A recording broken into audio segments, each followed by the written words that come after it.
음악왕 조용필에게 왜 이런 나쁜 일이 일어난 걸까요? 기자간담회에서 진면목이 바로 드러났다. 연예인들이 종종 웃음을 위해 성대모사를 과장되게 하곤 하는데 그로 인해 은근히 피해를 본 사람이 바로 가요계의 제왕 조용필 씨라고 합니다.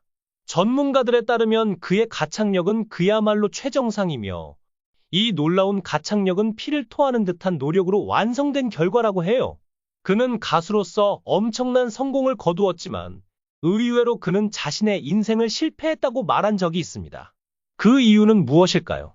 그의 속마음을 알 수 있었던 순간은 바로 개그우먼 이성미 씨가 실수로 폭로한 발언에서 비롯되었습니다. 조용필 씨는 1950년 경기도 화성에서 태어났습니다. 그의 집안은 염전업을 하며 화성 최고의 부자로 이름을 날렸고 그는 7남매 중 6번째로 태어났습니다.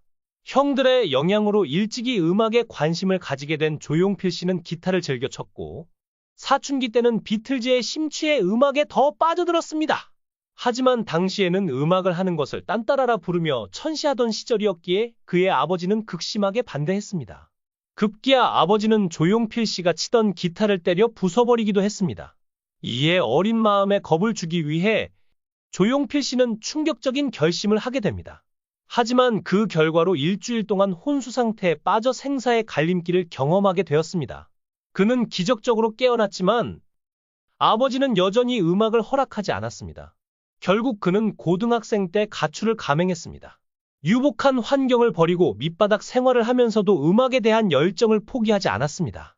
밤무대를 전전하며 기타를 연마했고 그의 실력은 점차 입소문을 타며 인정받기 시작했습니다.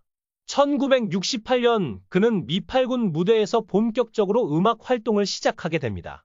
그런데 당시 밴드의 보컬이 군 입대를 하게 되자 조용필 씨가 대신 보컬을 맡게 되었습니다. 한 흑인의 생일을 맞아 노래를 불러달라는 부탁을 받았고 그는 그 노래를 열심히 연습해 무대에서 불렀습니다. 그 흑인은 감동의 눈물을 흘리며 조용필 씨에게 가수의 길을 걸어보라고 권유했다고 합니다. 조용필 씨는 밥 먹는 시간조차 아끼며 음악 공부에 매진했습니다. 돈이 없어 건반을 직접 그린 도화지를 이용해 코드를 짚으며 소리 없는 음악 공부를 했다는 이야기는 유명합니다. 그는 정규 음악 교육을 받은 적이 한 번도 없었으며 악보조차 구하기 힘든 시절 라디오에서 나오는 음악을 들으며 일일이 손으로 악보를 따냈습니다. 이 덕분에 그는 후에 자신의 히트곡 대부분을 직접 만들 수 있었습니다. 1971년 3인조 록그룹 김트리오의 멤버로 활동을 시작했으며 이미 이때부터 그의 가창력은 뛰어나다는 평가를 받았습니다. 한 콘테스트에서 가수왕 상을 수상했으나 가수의 길은 결코 순탄하지 않았습니다. 1972년 첫 음반 돌아와요 부산항해를 발표했지만 큰 반응을 얻지 못했습니다. 하지만 그는 포기하지 않았습니다. 그의 여정은 계속되었고 1975년 새 음반을 취입할 때 돌아와요 부산항해를 다시 넣자는 제안을 받았지만 그마저도 거절하게 됩니다. 조용필 씨는 1970년대 후반 당대의 히트곡 돌아와요 부산항해로 큰 인기를 얻기 시작했습니다. 하지만 그 성공 뒤에는 무려 50만 원을 주고 음반에 억지로 수록해야 했던 비하인드 스토리가 있었습니다. 1976년 제1교포의 모국 방문이 허용되면서 시대적인 분위기와 맞물려 조용필 씨는 단숨에 스타 반열에 올랐습니다. 그런데 록밴드 출신의 그가 트로트로 대박을 터뜨리자마자 1977년부터 1979년까지 활동이 금지되는 일이 벌어집니다. 당시에 이 금지가 풀릴 기미는 보이지 않았고 조용필 씨는 절망에 빠져 음악을 그만두려 했지만 결국 포기할 수 없었습니다. 그의 고백에 따르면 이 시기는 그의 인생에 큰 상처를 남겼고 그 상처는 그가 중요한 사람들을 잃게 되는 계기가 되었습니다. 그렇다면 조용필 씨는 이 힘든 시기를 어떻게 극복할 수 있었을까요? 그는 이 시련을 자신을 단련하는 시간으로 삼았습니다. 당시 우연히 본 TV에서 흘러나오는 판소리에 매료된 그는 자신의 창법을 완전히 바꾸기로 결심합니다. 아픈 목을 소금물로 씻어내며 판소리를 연습해 새로운 창법을 익혔습니다. 원래 미성이었던 그의 목소리는 이때 이후로 특유의 중저음과 힘 있는 가창력을 지닌 전성기 스타일로 변했습니다. 1979년이 지나고 활동 금지가 풀리자 조용필 씨는 1980년 직접 작곡한 창밖의 여자로 컴백했습니다. 이 노래는 대한민국 최초로 음반 판매 100만 장을 기록하며 조용필 씨를 완전한 정상의 자리로 올려놓았습니다.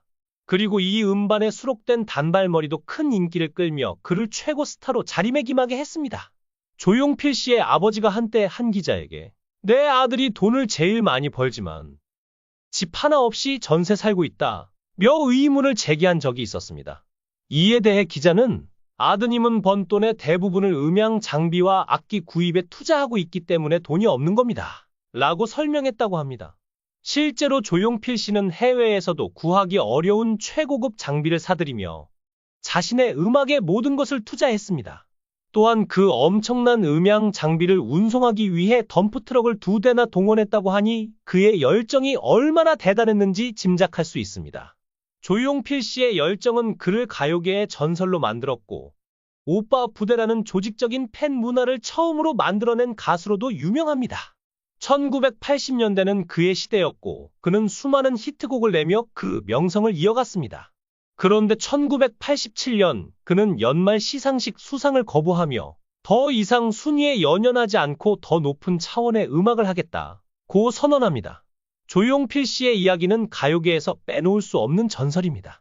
그가 한때 50만 원이라는 거액을 주고 억지로 음반에 넣었던 돌아와요 부산항에는 1976년 제1교포의 모국 방문이 허용되면서 시대적인 분위기와 맞물려 데이트를 기록했습니다. 그야말로 록밴드 출신이 트로트로 대성공을 거둔 드문 사례였죠. 그러나 이 성공 뒤에는 예상치 못한 시련이 기다리고 있었습니다. 인기 절정에 오르자마자 1977년부터 1979년까지 그의 활동이 금지되었고 끝이 보이지 않는 금지령에 절망한 조용필 씨는 음악을 그만두려고 했다고 고백합니다. 당시 많은 가수들이 이 금지령에서 벗어나지 못하고 사라졌으나 조용필 씨는 이를 극복하고 오히려 더 강해졌습니다. 그는 이 시기를 자신을 갈고 닦는 시간으로 삼아 판소리에서 영감을 얻어 창법을 완전히 바꾸는 결심을 했습니다. 미성의 목소리는 중저음의 강렬한 창법으로 변했고 이후 전성기 목소리가 완성되었습니다. 그 이후로 그는 방송 활동을 거의 중단하고 콘서트 무대에만 집중했습니다.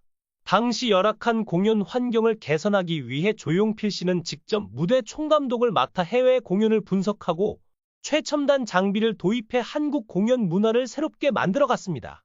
조용필 씨의 음악 여정은 계속해서 진화해왔습니다. 그리고 그는 단순히 한 장르에 머물지 않고 발라드, 록, 트로트, 심지어 오페라까지 섭렵하며 다양한 장르에서 성공을 거두었습니다. 하지만 그는 한때 내 인생은 실패작이라고 고백했습니다. 이유는 무엇일까요? 그는 음악을 너무 사랑한 나머지 자신의 인생에서 가장 소중한 사랑을 놓쳐버린 것입니다. 1984년 배우 이미숙 씨와의 연문설이 터지면서 결국 약혼자와의 관계도 끝이 났습니다. 이후 결혼과 이혼을 거치며 사랑과 음악 사이에서 방황했던 조용필 씨는 그때의 상처를 회상하며 나는 음악을 위해 사랑을 버렸다 며 후회를 표했습니다. 최근에는 다시 신곡을 발표하며 화려하게 컴백한 조용필 씨. 60대에도 여전히 젊은 아이돌들과 경쟁하며 정상을 지키고 있는 그의 모습을 보며 우리는 그가 아직도 계속해서 변화하고 발전하는 진정한 음악 장인임을 느낄 수 있습니다.